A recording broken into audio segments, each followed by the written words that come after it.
Awesome. Welcome to A Breath of Fresh Footy. I'm Matty, and this is the wonderful Shayhan, and we are so happy to be here with the Toffee Gunners. Even though I have this Man City shirt, thank you so much to my friends for sending it through. Go Melbourne City. I'm sure we're going to have a much better season by actually winning a trophy or a grand final. That would be great. It's just great to have Shayhan back here. And the main game that we're going to be talking about is that his Everton still on top of the ladder after the 2-2 draw that I predicted throughout the whole week. So I thought it was going to be a 2-2 draw, and it eventuated. But there was definitely some talking points. So, Shayhan, welcome to our Toffee Gunners show, and it's great to have you back on here. And I know that you were very, very, very passionate about watching this game, and I know that you were very excited that Everton had actually had a really good chance of playing very well against this Liverpool team that are the current champions. So what were your thoughts on the game? And good to have you. Thanks for having me back, Matty. Just to start off, it looks like you've lost a bet wearing that Man City top after they've knocked off Arsenal. But I'll get to Everton. We won't dwell on that. I was looking forward to this game for a few weeks. It was sort of, apart from the Spurs game, our first real challenge for the season. I was a bit nervous in the lead up going in. Unfortunately, in terms of how we played, I think we fell short a little bit of where we've been in past weeks against Spurs, West Brom, Brighton, those sort of games. Just in terms of level of gameplay, which perhaps contributed to that was maybe the internationals break.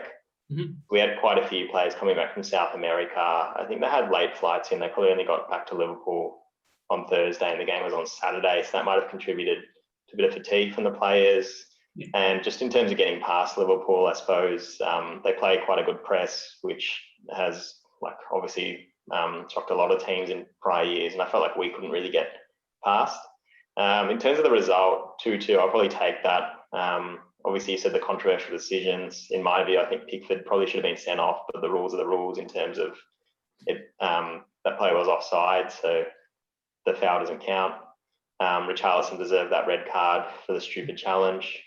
And VAR, I think that probably was the right decision because I thought he wasn't off, but then I reread the rules this year. Apparently, they've changed it. So if any part of between your shoulder and your elbow is offside, then you are in an offside position. So he was marginally offside according to that. Yeah, the only thing that I had, Shayhan, that I had an issue with that line is that the problem with VAR and a lot of things that are technology, based, is that, for instance, my example that I've said on the watch along is that, when you see a cricket catch, for instance, and it's really close to the ground, the camera always frames it in a way that it looks like it's touched the ground, whereas you can actually see that there's fingers underneath the ball. So to me, with that decision with the VAR, it looked like it was in between frames, and was he actually offside when the ball was kicked? So to me, if you're having to draw a line like that to even do something, I reckon the benefit of the doubt really needs to go to the player. However, under the technicalities, as you've said, it probably is offside. Yeah, I think you can't really give benefit of the doubt in that circumstance because which way are you giving it then? Are you penalising the team because they can't make the call to say it was a goal? So you're going to say, okay, we'll give you the goal, or you're going to say it's no goal, which might be a fairer outcome? Well, I think the issue that I have with VAR is that it needs to be there for the howler. So, if it's an absolute howler, which which it does happen, then I'm very happy for it to intervene and it deserves to be a goal. 95% of the public, if they saw that, when I saw that replay and I saw the line, I was like, oh, that's fine. It looked like it was onside. Do you know what I mean? And just with that line, though, the way they draw these lines sometimes, you look at the 15-yard box, the line was sort of not parallel with that. So they've just drawn a random line, which to me, that line made it look almost onside. And then they called it offside when you see a different angle of that replay, like we were saying with the screen frames. Yeah. It's an absolute mess. So, but the game the way that I saw this game was that I thought it was a really, really good game. It was really free flowing. It was nice to not see both midfields cancel each other out. It was very individualistic in a lot of ways, and I thought it was like a very old style of English footy, and that really created a lot of chances. And I thought James had a great game. And whenever he had a little bit of, that firepower in that midfield, was able to match it with them, which I really, really liked, I think what I noticed was like Mane and Robertson both had excellent games sort of in the first half, because James tends to drift in and sometimes he just leaves his opponent, or he wouldn't track back and track Robertson. And Liverpool sort of really targeted that, which you could tell from the goal. I think it was the first goal they scored, like it came from the left-hand side. Yeah. But I think like at the same time, they weren't paying James enough attention. And you saw with our equaliser at the end, he floated across to the left, played that ball to Digne, and Calvert-Lewin had that awesome header. It was so interesting watching Liverpool, because it looked like what Klopp had said to the team was, make sure you don't concede any deflected goals in this game. You know what I mean? So you could see that they were defending stringently, but they were making sure that, like, even when shots went away, that they weren't getting deflections off them. And, it could have been either way. Like, I think you hit the post on one of the... Yeah, Richarlison should have probably scored that header, the diving header. Yeah, but I mean, it was such a great game of footy. Yeah, but I think, like, ignoring the VAR outcome, okay, imagine that didn't happen. I think 2-2 was probably a fair result, because we had Mina basically he back passed the ball to Salah and Salah scored. Mm-hmm. And then Liverpool had the error with Adrian letting the ball through.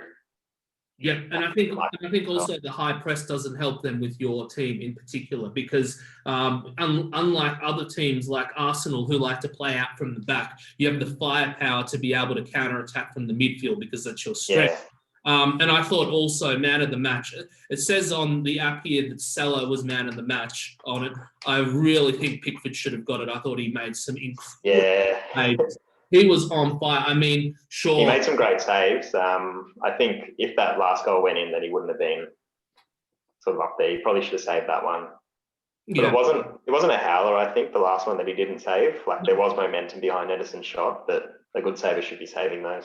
Yeah, absolutely. But I mean, also look at the game that he played. They could have 4 or 5. He had a few world-class saves, yeah.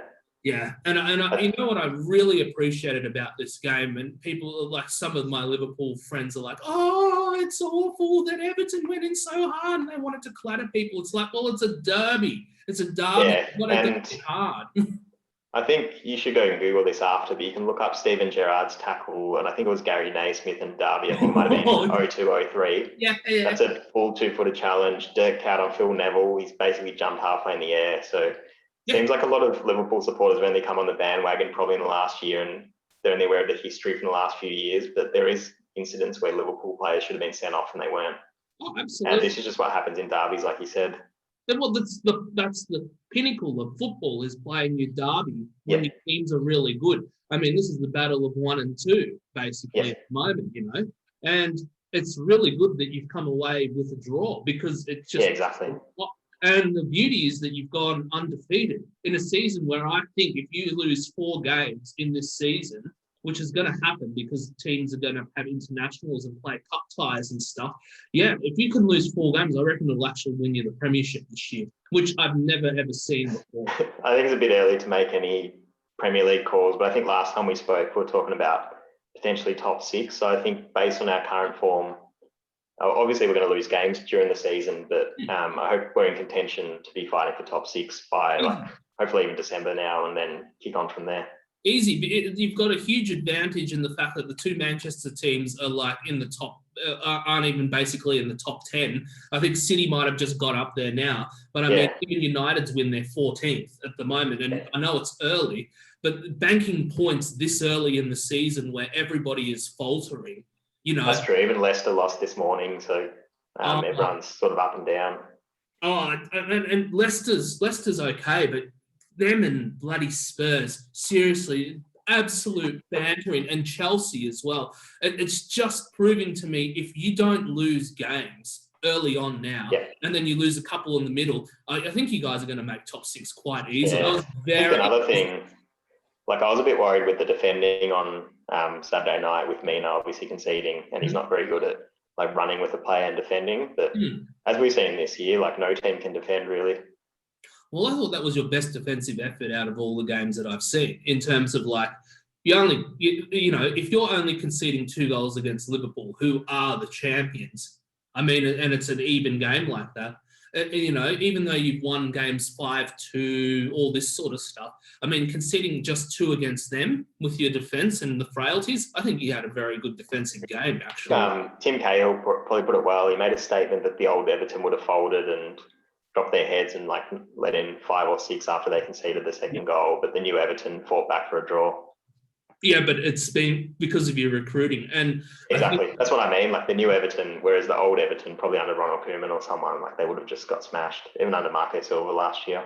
Oh, absolutely. But it's nice to see the money that's been spent. Or actually, this year, it's the free transfer that you've got. That's the best transfer of the whole EPL. It's completely changed it. It only takes, as I've been saying with a couple of my Man United fans, it only takes one player to really inspire a team. And it's fantastic to see that somebody like that is completely creating a different culture. But also he's able, like Hammers, is able to take that pressure sort of off the defence because you guys don't need to counter from behind so far. You can counter in the midfield. I really, really think that's why you guys will be very strong this year. And I might give a shout out as well to the guy who came on for Coleman and played behind Hammers, Ben Godfrey. So he was making his debut in a Merseyside derby.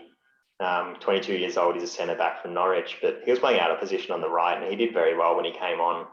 Like he really nullified Mane's influence when he came on.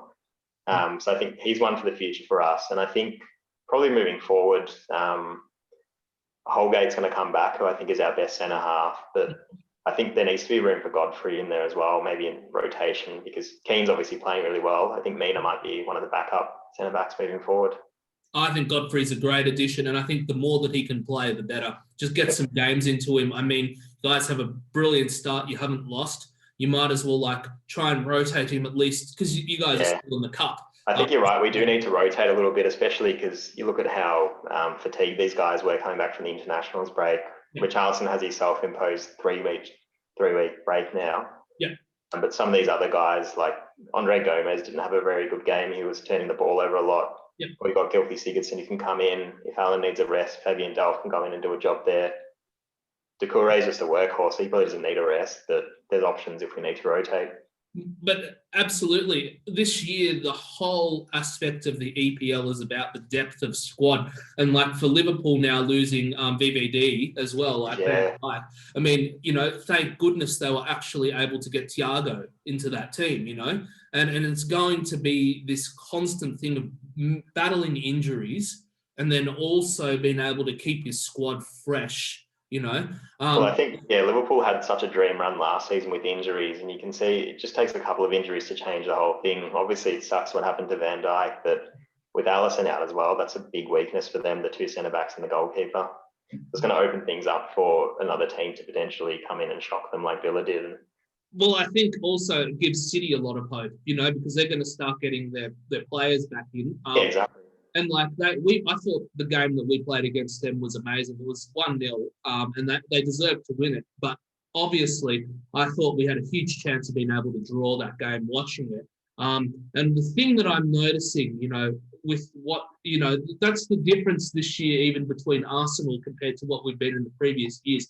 We're not conceding many goals. Yes. You know, we haven't had any goal games where we've really conceded more than one goal at the moment. Yeah, I was talking to an Arsenal fan today, and it was kind of different approaches taken by Arteta and Ancelotti. So you guys have really shored up your defence moving forward this season, whereas for us, it was sort of building the midfield first. And I think, like, we've obviously added a central defender, but it's sort of different approaches taken by the managers, which is interesting as well.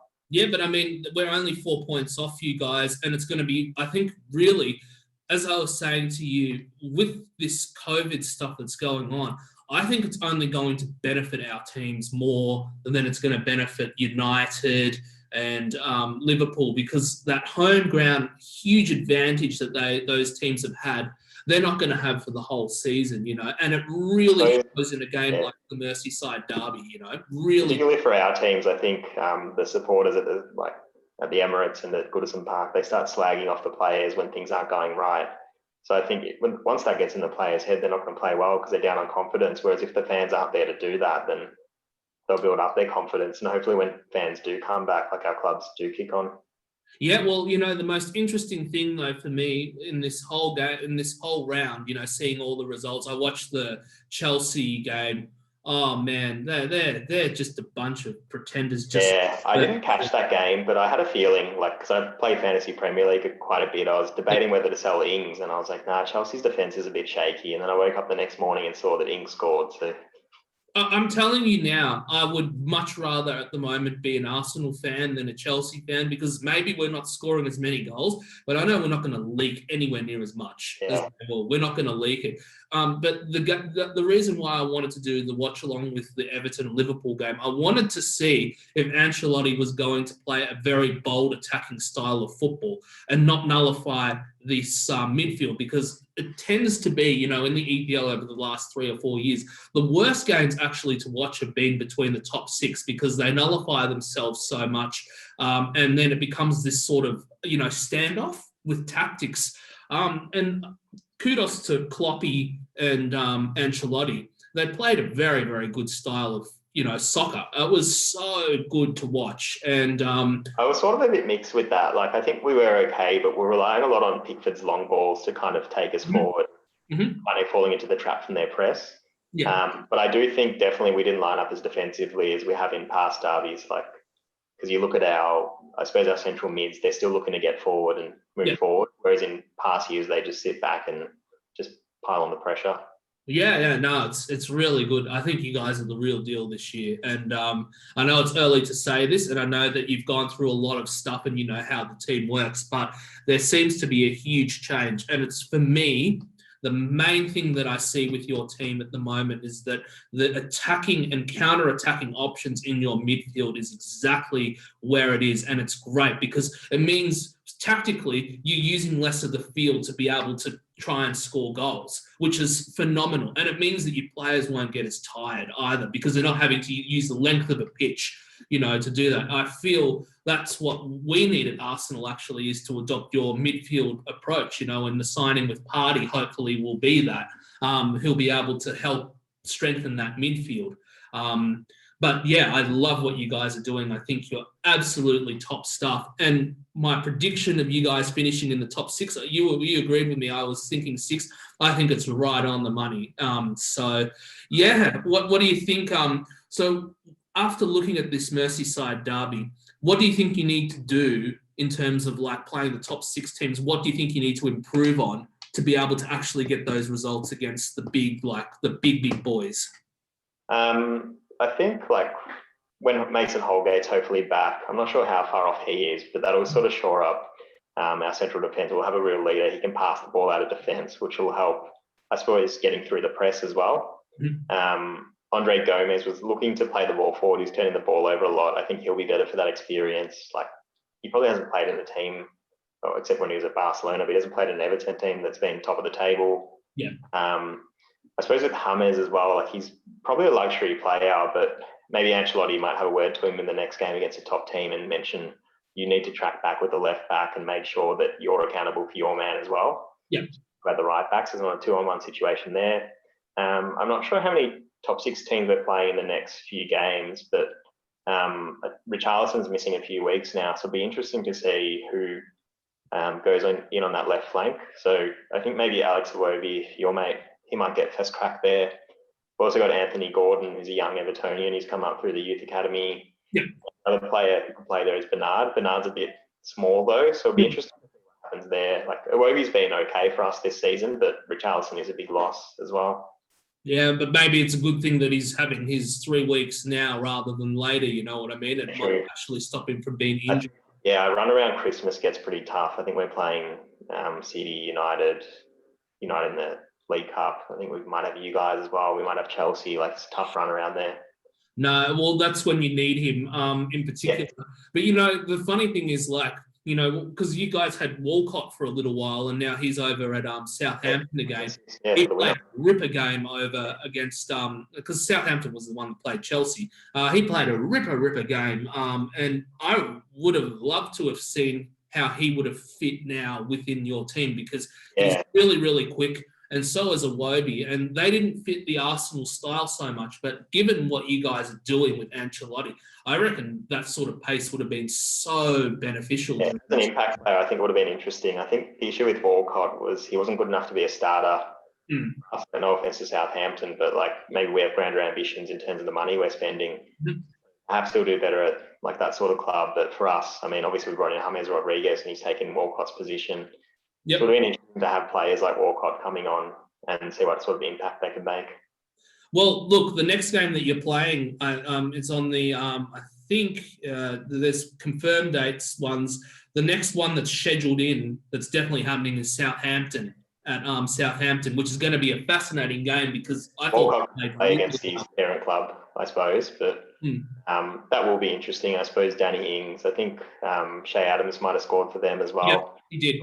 Right. Watched him a few times this season. He looked okay, but he hasn't been able to finish, so maybe that'll get him off the mark. But I mean, no game's easy this season. No, absolutely not. The third game, the big one will be against Man United. But given what they've done, like even though they won 4-1 against Newcastle, I mean, watching that game, it was 1-1 until the 83rd minute. And they could be such a better team than what they are. I think we'll actually pip them. But yeah, that's a huge loss on having Richarlison in that game. There would have been. Yeah, great. Really. But I think with the new, like with Ancelotti there, like we're not really scared of going into these games anymore. No, you're not. And you're acting finally like a big club. Yeah, exactly. You're actually finally acting like one, which is really, really good.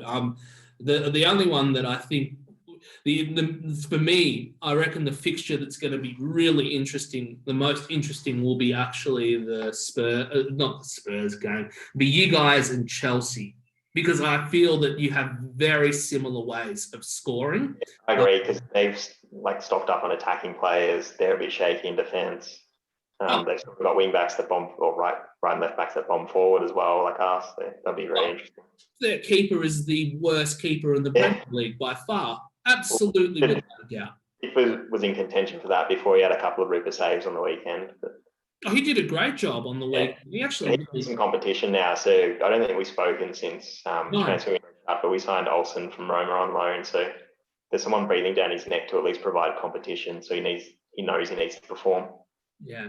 I feel sorry for you guys. I really think that if you had actually been able to get Gabriel, you would have been really, really in the firing line to do very well this season. I'm so glad we've got him. Like it's short up our defense. If you watch any of our games, he always starts and he's absolutely phenomenal. But but I think City's also done well. I think Diaz is an excellent defender as well, So maybe what you guys need is to actually try and spend money in the January transfer market. And everybody's goes to me, a lot of these other fans, they go, oh, the January transfer market's never huge in that. But I think this year in particular, given how many injuries are going to be, there's going to be a very, very important transfer market in January. Yeah. And maybe Ancelotti can find someone out of favour at one of his previous clubs, like basically what's happened with James, and get them across. But I think in terms of our centre-backs, we've got Keane and Mina are playing now. Holgate will come back. Ben Godfrey's there. There's another young kid, Jared Branthwaite, who came in when we were terrible last season, and he sort of played a few good games. I think he got man of the match in one of our final games. So there's 5 centre-backs there. Left back, we got Dinya there, he's had a great start to the year. Yeah.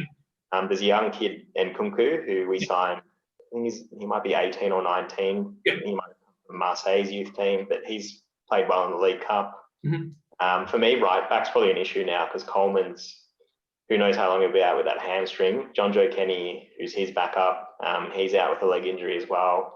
So we'll have to play one of the centre-backs out of position there. But right-backs are really hard to come by. I mean, if teams like Barcelona are trying to get Hector Bellerin, who I don't think's a footballer, and he's supposedly a top target. I mean, there's nobody really that's full of right-backs, in anywhere to get. So, I mean, you're going to really find it hard to fill that position. Any team is going. So we might even play 3 centre-backs and play with the wing-backs even just to protect the right wing-back a little bit more.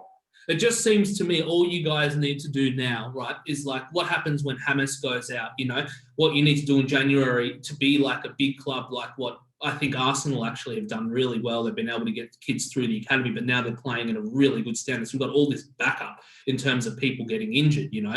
So, for instance, if Aubameyang gets injured, well, then Lacazette comes in. And then if Lacazette then is playing in the middle, they can bring Willock, Nketiah, you know. They've already topped up a lot of these things. I think that's what you guys need to do. Just get a couple more backup players in certain positions. Goes down, like that's a worry. I'm not sure how far Toffee is off playing, but he hasn't played for us in a couple of years. But he's sort of one of those strikers who only needs 1 or 2 touches to finish, and we haven't really seen the best of him at all at Everton because he hasn't had a good midfield behind him. So maybe if he had James passing him the ball, he'd do well. Yeah, I think that's the key, isn't it? So we've got Richarlison, who's great. Yeah. We've got James, but you need somebody else in that up in that midfield to like be able to fill in his spots, because undoubtedly now, because he's had such a ripper start to the year, teams are going to really target him, you know, and they're going real hard against him. So, and we saw that with Liverpool. They didn't let loose. We went right for James straight away, so they can't really be complaining too much about rash challenges. Like, unfortunate outcome, but like what was saying, happens. It's not unfortunate. It should be a tough game. A derby should be a tough game. They have no right to think that they're going to win every derby. Yeah, exactly. And that's what they've had over the last 5 years, and it's good to see somebody give it to them. You know, even United with them, you know, it's just the same rubbish. They're absolute trash. You know, they don't put in a good derby and all this sort of stuff. So, I mean, it's really good to see that finally teams like Everton, who should be playing good football given the amount of transfers that they've had and how much money their owners are spending, are finally bringing an A game to these guys. You know, it's really good it's really important to see. And my final thoughts, I was going to ask your opinion. They had this discussion at the moment, and I think it's fallen through. You know, they wanted to change the EPL to an 18-team league, you know, and give all of the big clubs the power of the decisions. What was your thoughts on this? And what did you think when it first came out, when this article? Yeah, I didn't really like it. So I think Liverpool and United were really pushing for it, weren't they? Sort of breaking away, and then they were talking about the other members of the Big Six, so like City and Arsenal and everything, falling back into the Football League system, and Liverpool and United go break away. But I don't really like the idea of that, because I know like the Premier League is the biggest league in the world, but like it's important, I think, that these smaller clubs in the Football League, like Championship, League One, League Two, have the opportunity to grow and make their way into the Premier League. Yep. So I'm happy with how things are, and I think our CEO actually asked Liverpool to apologise for their stance on this project that they put forward as well. So I think the club's made their stance pretty clear. I think Arsenal was the same too. They weren't particularly happy about it. And you know, when I saw this article, it was like, basically, if you do this to the EPL, it'll become La Liga. So it'll be basically the top 3 that are running for it because of the money and stuff like this. And the beauty about the EPL, and especially this season, why it's so good, is that we're seeing the lower teams actually giving it to the top teams. And we want to see that. I want to see a Leicester City win. You want to see Villa keep doing well, and you want to see things like that. I told all my Villa fans, right, and they didn't believe me. I told them that they pretty much you guys had the best transfer of the whole thing. They had the second best transfer. Yeah, I think I did for relegation in our first show, so I'm going to have to change that tip. But I think Barkley was a really underrated signing for them as well, just to play with McGinn there, and he's got Grealish up front there. Probably Watkins is a good start as well, but they've done very well. But the key... And this is the thing, the key to playing really good footy is to just have an excellent goalkeeper that you can trust. Yeah, right. He is absolute class for $20 million. A great business by Arsenal, by the way, because he was worth 1.5. They sold him for £20 million. Good business. That's a great buy. You know, but we've been very fortunate. We've got... Everybody bads Leno. I think Leno is an excellent keeper. Yeah, he's done nothing wrong. Like, he's not getting criticised as much as Pickford, Kepa, those sort of keepers. Like, he's great. But I mean, we had two quality keepers. And honestly, that's why they're going to do really, really well, because they've got somebody that is that good, who's a general, who can actually help set up their defense. Yeah, they're gonna be all right. And I told all my Villa fans, I said that will be your best signing of the year, and it's proving me right. Absolutely proving me right. And it just shows you, like, you need to be able to make sure that, and I think you guys, like us, we're all starting to do the right thing against these, against Liverpool and against City, is that you need to have a team with a spine and a structure. And finally, both of our teams have that. That's why we're competitive in all our games now. Seriously, it's a huge thing. So it's very, very cool. So what are you thinking in terms of the next couple of games? I'm going to get it out because there's these date to be confirmed games. I reckon I'll get a couple of tips off you. So I reckon, what's your thoughts on the Leeds versus Wolves game, for instance, that's coming up? That's tomorrow, right? I think that's a 6 a.m. match. Yeah. I think it might be time for Wolves to show something. I'm going to go 3-1 Wolves there. Yeah, I reckon they might actually do really well. I reckon, yeah, I agree. I reckon a 2-1 to them. I reckon they'll do very, very well. What about the Saturday game? So what about the West Ham versus Man City? That is going to be an absolute ripper, and it's also at West Ham's home ground. Yeah, so we don't know whether De Bruyne will be back yet, right? I don't think he will. I think he's injured. Let's go 2-0 City for that one. I think they're going to start finding form now. They've just got too many good players to pour on a form for too long. We'll see. It'll be interesting. It'll be interesting to see who's more important in that team. Is it the fact that they've got Aguero back more important to them than De Bruyne? Or is it that De Bruyne is more important? So for me, already seeing us play against them, the team seems so much more chilled when they know that somebody like Aguero's at the front, because it means Sterling and all them can do what they need to, because he takes all of that attention away from them, I think for me, like, De Bruyne is probably a top 3 player in the world. So if you have someone like that back in your team, he can pick a pass out of nowhere. Yeah, absolutely. And I mean, like, that's the beauty with De Bruyne in the team. Even when they play poorly, he will still play amazingly well, But for me, with City, the balance with them, if they're going to be really, really strong, there needs to be two things in particular for me with them that will go really well. They need Aguero to be in the team. I think he's very, very important, but they need that aspect of somebody who can replace Company. I hope Diaz for them can do that. Years, and they spent, I don't know how many £1 million on central. It must be in the 400 or 500 million. Yeah, all their defenders, but they need to sort that out. Well, that's Guardiola's downfall. That's why he leaves teams in the end, because he inherits these amazing teams with fantastic, CD, but he can't ever fix it, and it's killed a lot of his teams. And then, of course, somebody comes in and they play well for him, but his style of soccer or footy, that tiki-taka style, really needs somebody who's phenomenally good. And Company was like that. He was exactly. So I remember when they poached John Stones for us, he was talking about him being like that sort of English player who could play that role and play the ball out from the back and defend solidly, but even he's fallen short. And I don't know how many centre-backs they've signed since him, but it's quite a few. Oh, it's too many, man. Too many. All right, the next game that I want a tip from is on Sunday. And it's Man United versus Chelsea at Old Trafford. I'm going to go a 3-3 draw in that one. Nice. Both defences to fail, but let's bold prediction here. Bruno Fernandes will score from the penalty spot. Fernandes. Oh, I love it. I reckon Werner might score a brace there. He's back in form now. So for me, I think it's going to be a result. It'll be 3-2. I think Chelsea could do it because I think United is very, very poor. However, if United won 3-2, again, I wouldn't be so sure. I think it'll be a high-scoring game either way. I agree with that. Yeah, I think it's going to be a very, very good game. And actually, I reckon that game, Arsenal-Leicester, who do you reckon is going to win out of that one at the Emirates? Ooh. There hasn't been too many draws this year, has there? I don't want to pick another draw then, so I'm gonna pick Leicester for the upset here, Matty. Oh, really? Well, I think we'll do 2-0. I think we'll do well against them because we beat them in the cup 2-0. Yeah, Actually. can't put much in the cup form though. For me though, the cup's very important for Arsenal because it really to me shows how deep our team is. You know what I mean? We play well in all these things because we have depth squad.